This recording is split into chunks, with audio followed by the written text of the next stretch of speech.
Իսլամական հեղափոխության պահապանների կորպուսը պարզել է, որ հրթիռը, որի հարվածից Իրանում 170 աշակերտ էր մահացել, Արաբական Միացյալ Էմիրությունների Ադ-Դավրա շրջանում տեղակայված ռազմաբազայից է արձակվել։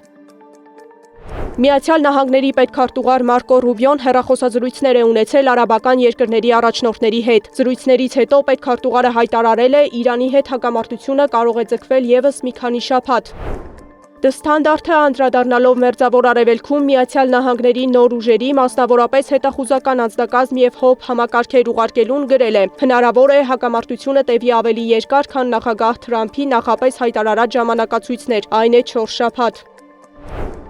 Իրանական բալիստիկ հրթիռ է ընկել Սաուդյան Արաբիայում գտնվող ավիաբազաներից մեկի տարածքում, հայտնում են միջազգային տարբեր լրատվամիջոցներ։ Ուկրաինայի նախագահ Վլադիմիր Զելենսկին այցելել է Դոնբաս և հայտարարել, որ ռուսները պատրաստվում են գարնանը գրոհել այդ ուղղությամբ, հաղորդում է Ուկրաինսկայա Պրավդան։ Իսլամական հեղափոխության պահապանների կորպուսը ահաբեկչական հարձակումներ էր ծրագրել Ադրբեջանի տարածքում, գրել է ադրբեջանական պետական հեռուստաալիք ASTV-ին։ Ընտրված թիրախներն էին ռազմավարական օբյեկտը Բաքու Թբիլիսի Ջեյհան նավթամուղը, Ադրբեջանում Իսրայելի դեսպանատունը, նաև հրեական համայնքի կրոնական առաջնորդը և սինագոգներից մեկը, ասված է հայտարարության մեջ։ Ի պատասխան իրանցի անանուն մի պաշտոնյա Ֆարսի հետ զրույցում արձագանքել է հայտարարությանը, որ եթե Իրանը ցանկանար հարձակվել Ադրբեջանի վրա, չէր անի դա փոքր ԱԹՍ-ներով։ Իրանի զինված ուժերի մամուլի ծառայությունը հայտարարել է, որ իրանական ռազմածովային ուժերը հրթիռ են արձակել ամերիկյան Աբրահամ Լինքոլն ավիակրի ուղղությամբ։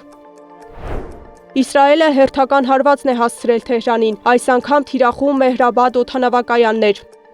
Իրանում զոհվել է առնվազն 1332 խաղաղ բնակիչ, ներառյալ կանայք և երեխաներ, կան հազարավոր վիրավորներ։ Այս մասին հայտնել է ՄԱԿ-ում Իրանի մշտական ներկայացուցիչ Ամիր Սաիդը։